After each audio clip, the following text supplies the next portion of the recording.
we are segueing ever so smoothly, talking about Back to the Future Part 3. I have a hot take about this movie I'm going to talk about in just a second. I have a hot take over here. I love watching, Dom, I know you're smart. You don't really pay much attention to sports, but the Rich Eisen show has this thing, and I was even thinking about implementing it today, but I couldn't find a 2x4. The Rich Eisen show on NBC, funny enough. Sure, that's on Peacock too. I wouldn't know. But anyway, the Rich Eisen show, they do this thing. It's called Hot Take Plank. Whenever Rich Eisen's going to give a hot take about a team, he grabs this 2x4 in like a hoodie, and he holds it, and he makes his hot take. It's the Hot Take Plank. Well, here's my imaginary hot take plank. No Ed, Ed and Eddie reference right here. I'm going to open with this. I think Back to the Future Part 3 is better than Part 2. Dude, I'm there with you. I am there with you. Yes. We didn't. Yes. Full disclosure, we did not talk about. We don't like talking about stuff before the show. We like to put it Not a word. raw on the stream, and however messy it is. I am totally with you there. I had way more fun with 3 than I did with 2, and I'm not even like that hard on 2, but it's to me it's definitely the weakest of the 3 in my opinion. Yes, and it's not to say Part 2 is bad by any means. I enjoyed Part 2 heavily. Part 3, I would even go almost as far as to say it's not as good as the first part, but it's damn close. And it's very divisive. We don't have a trailer, too. We're just plunging right into the conversation over here. Back to the Future Part 3.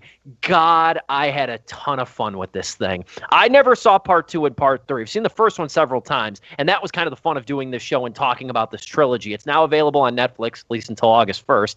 And I thought it would be fun to go back and watch these and discuss these. Man, oh man, Part 3 was so much fun. Dominic, I know you have more knowledge of Back to the Future than I do. You're the one who saw these movies, all 3 of them very early as a kid. And man, I'm going to use the F word a lot here, fun, because that's exactly what part 3 is. It is so damn enjoyable. And the thing I love the most about it is that it wraps it up so beautifully. Mm-hmm. It wraps it up so beautifully, so much energy in this thing. It takes a completely different direction from the first 2. It isn't always successful. There's a couple corny moments in here. There's one too many one-liners, but it's still such a beautifully bookended trilogy. And I hope we never get Part 4. I hope we never get a remake. I hope we never so much as get another trip in the DeLorean. This was all we needed. Dominic, you talk about Part 3. Let me just say that there is a musical that got delayed because of the coronavirus, but there was a musical, and apparently it's supposed to be, at least the casting is really good, supposedly. But I'm not about that. About that Part 4. It's actually a very sacred thing that Robert Zemeckis has held on, clung to like a mother bear to protect his beloved franchise. But honestly, what really makes this for me is just how this is a completely new direction again that the series that the 3 movies take, and this time it's just straight up old Western. And I think what puts it over the top for me is a lot of things, but for me, what puts it over the top is the music by Alan Silvestri, who we have neglected to talk about this entire discussion of the 3 movies, but it's time. Glad you brought him up. Alan Silvestri, dude, that theme is so good. The fact that it's musically connected to the original Back to the Future theme. Like if you dive deep into it, and you can just feel it, that it sounds like so similar. While also doing its own thing, and it is just so much fun. For those who don't know, Alan Silvestri, very accomplished. He's right up there with Williams, right up there with Zimmer. He's a legend. Cosmos, A Space-Time Odyssey, The Avengers, Avengers main theme, the main theme at least, and I think he scored the first and last Avengers movies, responsible for that iconic theme. Forrest Gump, and so many others, and I'm doing him a disservice by not going through. He works with Zemeckis a lot. He works really with him a lot.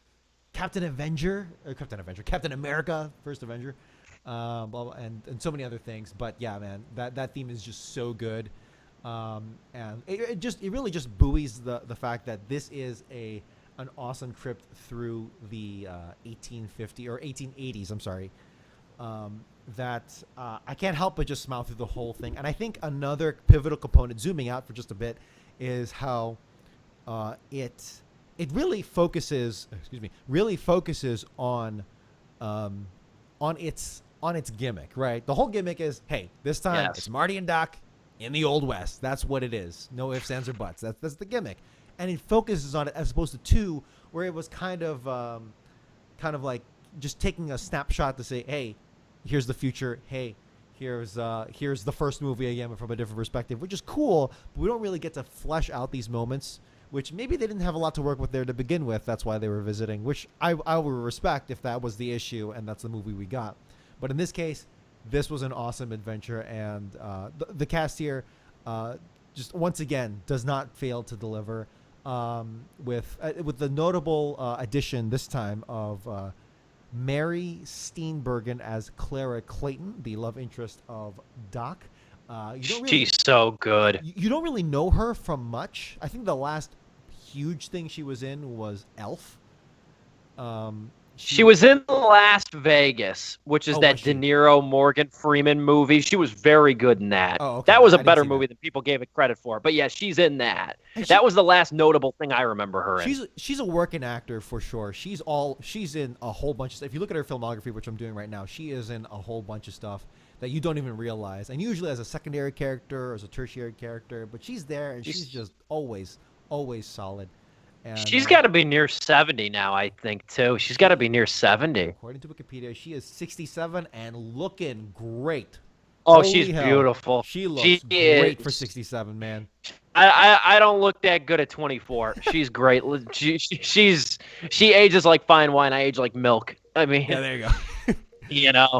No, she's so good here, and not to interrupt you, steal your thunder. Step Brothers as well. She was the mom in Step Brothers. That's right. But go That's ahead. right. That is true. I almost forgot about that. She brings a really nice romantic quality to this movie, and I'm just gonna say too, tying into that, the thing I love the most about this movie, besides the energy, and there's a lot of it here. The other thing I love about Part 3 of Back to the Future is that it also gives the movie to Doc. It gives a lot of the movie to Doc. Oh, yeah. Marty's still integral in a lot of scenes, but this is really about Doc. The movie revolves around him more so than the previous 2. And before, I know people lament about the Western setting here. Here's the thing I thought about very early watching this movie, is that there's not much else they could have really done. Like, they went back to the 50s. They went forward to 2015, and then it's like there really wasn't much else to go. Like, going way too far in the future, like, I don't know, the year 2163 to make a random year, that would have been too gimmicky. I don't want another space kind of thing. It's a gimmick on top of a gimmick. You know what I'm talking about? It's like, okay. Down. You're doubling down. Think about it. There's not much else where they could have gone.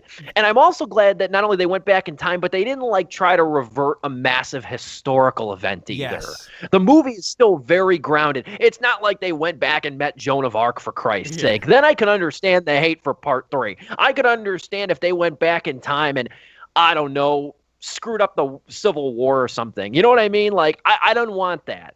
I'm glad that they kept it. They not only took it back in time, but they didn't revolve it around anything too historically significant. That was a major plus. Yeah, if anything, Bill and Ted already covered that ground. Did it in such an awesome way. Not over. I think Bill and Ted came after Back to the Future series. I'm not 100% sure. The first one was late 80s, 89, I think, and the second one was early 90s. Yeah, so they're even better because these two are now parallel with each other, releasing in very similar time frames. I'm glad Back to the Future did what it did, and your point about this being kind of Doc's movie, mostly Doc's movie, is so important because, it works because Marty's still integral, as you said, and he still has his arc. He still has the ending of the movie still weaves so well with what he does as well, and it's so heartwarming. Just to see Doc and his family, and to see the train do the Back to the Future 1 ending where he flies off I think into the screen, it's so awesome, beautiful, and just to see everything kind of come together it puts a very nice cherry on top. That's why I like 3 more than 2, where 2 is kind of like, it's kind of like a sideshow.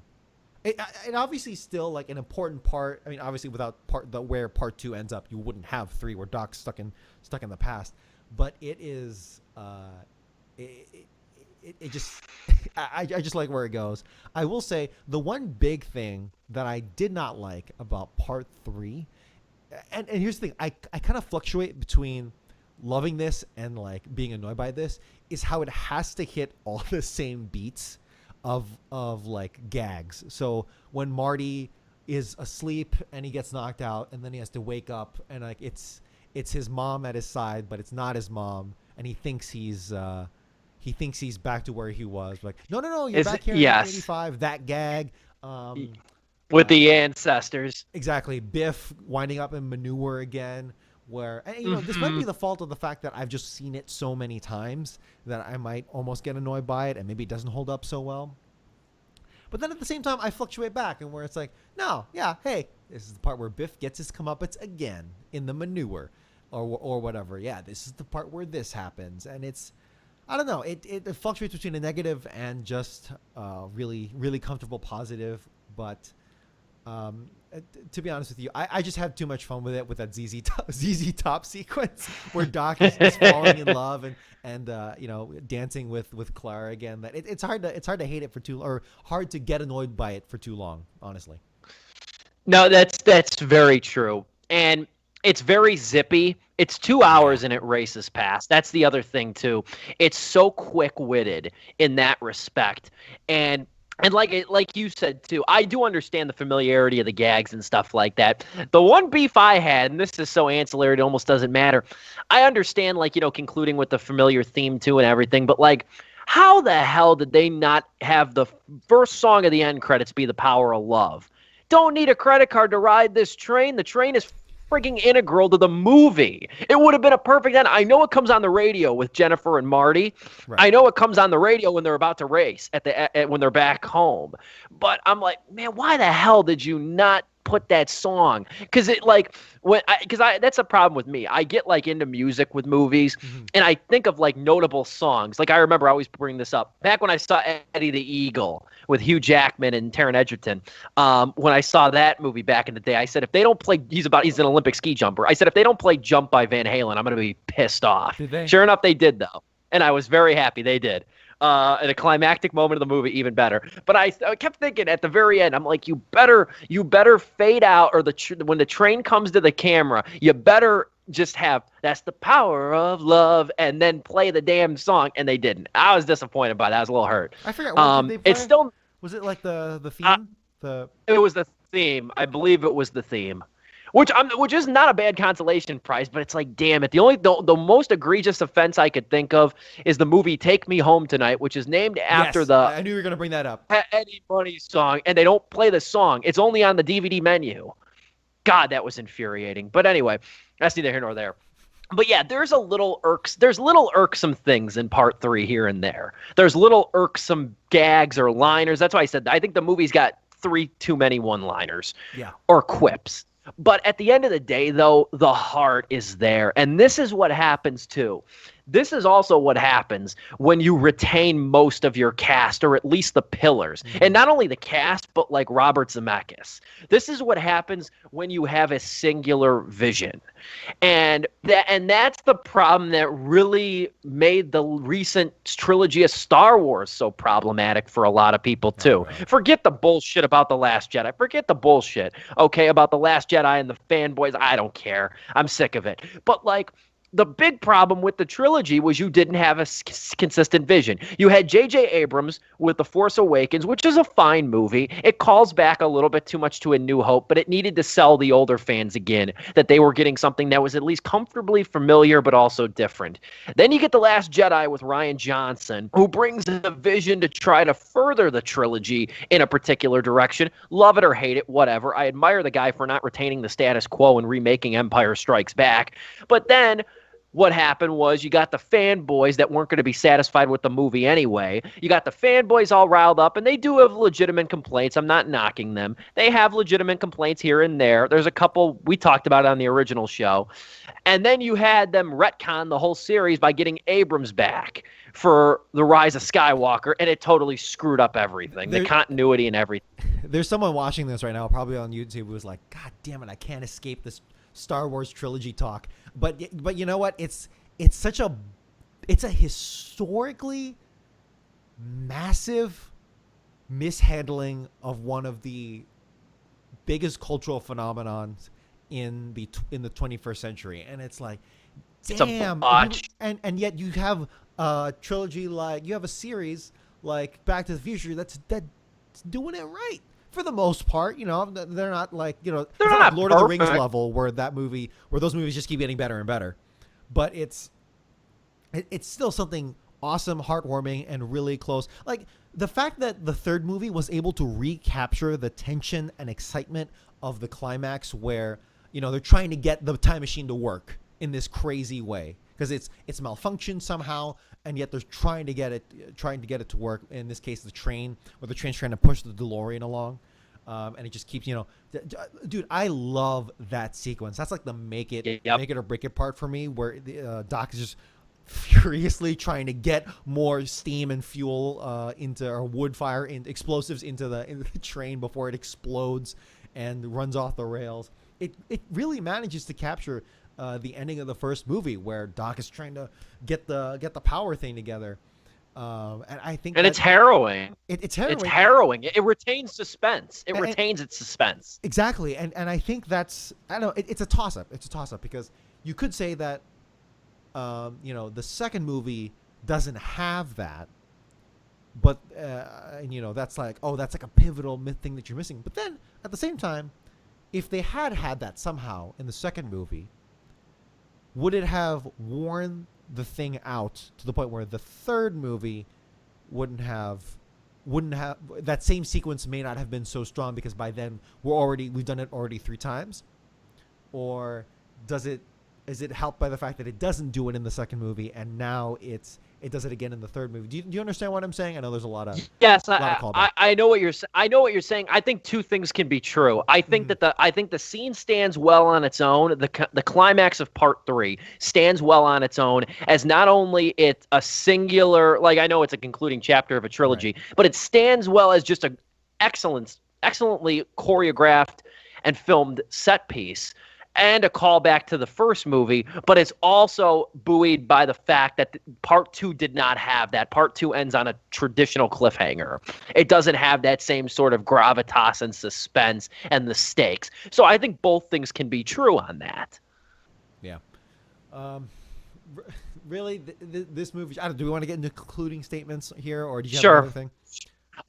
Yeah, I was gonna say I'm trying to think in my head, or at least glance at my notes. We nailed pretty much everything, though. I also love. I'd be remiss if I didn't bring this up too. I love the cinematography in this movie. Oh yeah. I love the visuals. I think the desert sand is gorgeous. I think that you really get the vastness of the desert too, and just the locales. I think it looks great. I think it plays great, and I think it's just a wonderful, wonderful time all around. You know, nitpicks and all. I think it is really. It's not as good as part 1. I keep reminding myself that, but it's not far off, in my opinion. No, that's a really positive take. More positive than I thought we were going to wind up.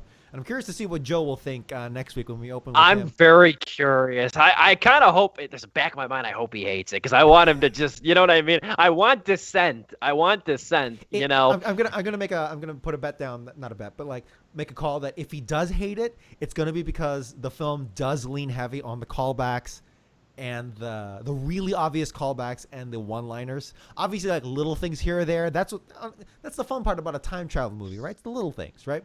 But like there are, in the third movie, and this was already starting with the second movie, there's a few one-liners and sequences where it's like, okay, yeah, we got to get this, you know, this part in, and it feels complete when you look at it 30, 50 years later or whatever. But it can be a little grating if you've watched the trilogy as much as I have. But yeah, but overall, in conclusion, I think it's a super fun movie that brings it back.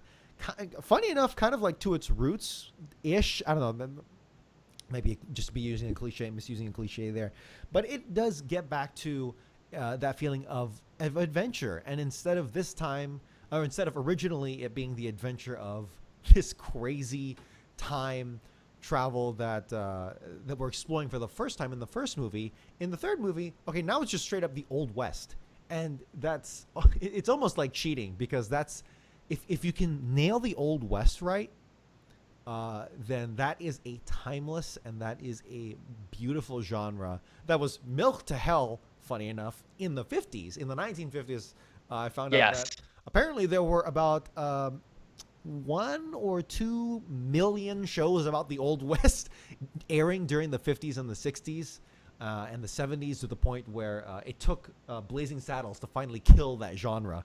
And bring in go to MeTV. Go to MeTV. I know we're in Midwest. MeTV's big. Go to like Sony's Get TV. Go to TV Land. I mean, Jesus Christ, man. I've never really got into Western shows much. Western movies is a different story. Even though I'm still not totally versed on the genre. But like I did not like Western shows as a kid. My God, there's Maverick, there's Bonanza, there's Tonto. There's together. I can't tell them apart. Together. The Lone Ranger. There's so many of them. And it's hilarious.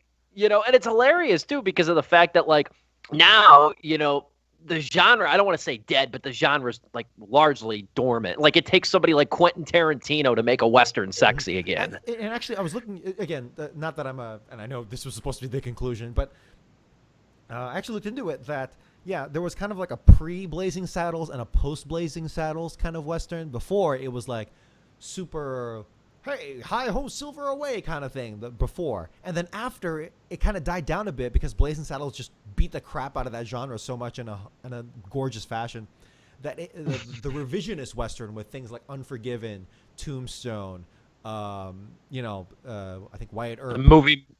The movie Maverick with Mel Gibson too. I think that one. Did I see that one? I forget, but I think I know what you're talking about. I'm gonna watch that one pretty soon. That one it caught my attention. That's why I thought of it. And then like the Hateful Eight and stuff. You kind of had over the top. And they're like one long, like nowadays Westerns, if they do get made, Westerns are like one long. And to a credit, you named really good movies there for the most part. But like even the Hateful Eight, it's almost like a long-running, and these are all Quentin Tarantino movies, but it's a long-running homage. Yeah. It is what it is, essentially. I'm not knocking it. You know what I mean? You get a couple good Roy Orbison tunes and stuff like that out of it, some deep cuts, but at the end of the day, it is what it is in that regard. It's kind of a long-running homage to a bygone dead genre, pretty much. They bent the curve on that one. Yeah, for sure. But really, inclusion, I got to give it 5 out of 5 ZZ Top guitar spins. I love, dude, when they spin their guitars, it's like, that's so freaking corny. That's so dumb and stupid, but I freaking love it.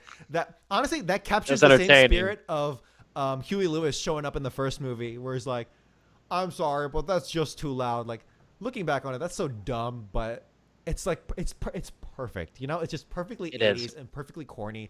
And I freaking love that. No, honestly, solid 3 out of 4 stars. Where I don't know if I gave the previous one, the second movie, but I think I gave it like 2.5, maybe 2 out of 2 stars.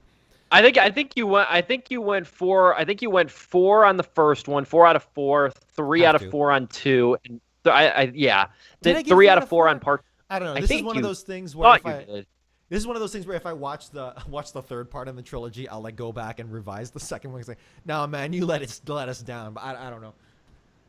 Yeah, I give it 3.5 out of 4 stars. I'm that positive. 3.5 for part 3. I'm that positive on it. This is really good.